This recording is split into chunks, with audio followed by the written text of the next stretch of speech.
This used to be a booming housing market.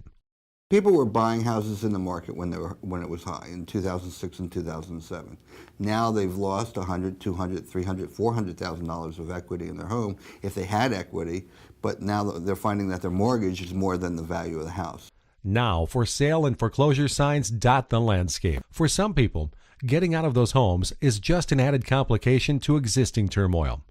Many married couples must first face getting out of their marriage and the division of assets or debts that come with divorce. With the recession and the real estate crash, we're finding a lot of people have purchased homes in 06 and 07 who are underwater, now getting divorced. Alan Plevy and young Catherine Dickerson at Smolin Plevy in Vienna, Virginia, work with these couples to guide them through the intricate legal process. In dividing the home, the couple could land in one of a few situations. For example, one member of the marriage could buy the other's equity in the home, or attorneys work with realtors to sell the home with as little damage as possible to their client's credit ratings and with as little debt as possible.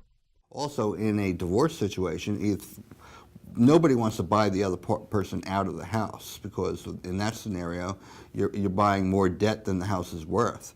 Plevy says one option that's not always favored, but perhaps necessary, is a short sale. A lot of clients come in, and this is the most emotional time that they will ever have in their lives, and they're not thinking properly. They help clients figure out what their options will be and what they'll be able to afford in a new home. This sometimes spares real estate agents the time-consuming job of showing the clients homes he or she can't afford. We know what we can anticipate in the distribution of assets from the distribution of equity in the marriage.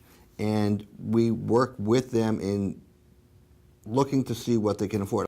If we can help educate the client with what we know to be their finances and work with the client and work with the real estate agent, it's a much better mechanism to help everybody. Dickerson says that combination of expertise from lawyers, mortgage brokers, and realtors may be just what divorcing couples need to complete the process. Because if a couple's divorcing, they obviously are not very cooperative with one another. Sometimes there are complications even after the couple agrees to sell the house.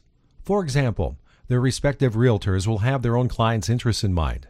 Or couples may disagree on the listing price, on reductions to that price and when to lower it, whether improvements should be made prior to the listing, and other issues. When that happens, it's to the couple's benefit to have a way to solve the disputes. And that method may be the neutral third realtor. By establishing working relationships with them, attorneys at Smolin Plevy will be able to recommend realtors or mortgage brokers for their clients and vice versa.